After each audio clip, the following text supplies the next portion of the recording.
In Colossians 2, verses 16 and 17, Paul makes it clear that Sabbath-keeping was not to be an issue of contention in the church. He says, "Let no one judge you in food or in drink or regarding a festival or a new moon or Sabbaths, which are a shadow of things to come, but the substance is of Christ." Continuing in verse 20 and 21, we get some clarification on what they were doing. "Therefore, if you died with Christ through the basic principles of the world, why, as though living in the world, do you subject yourselves to regulations? Do not touch, do not taste, do not handle." This confirms that some believers among the Colossians were voluntarily subjecting themselves to the regulations of the Mosaic Law concerning food and drink and the appointed times, including the Sabbaths.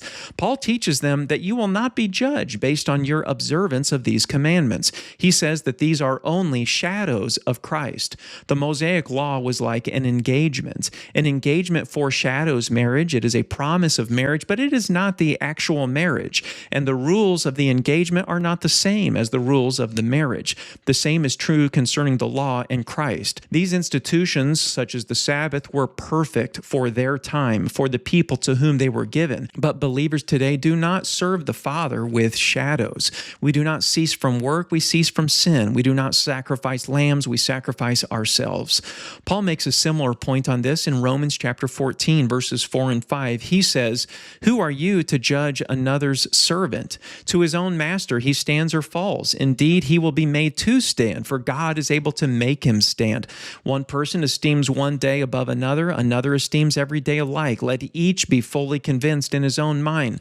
Paul acknowledges that some people, some believers, observed one day above the others. This must be referring to the Jewish believers who observed the Sabbath. But he says there were other believers, the Gentiles, who made no distinction between the days. He says both positions are potentially acceptable, assuming that each person is convicted in his own mind and it does not lead to contention.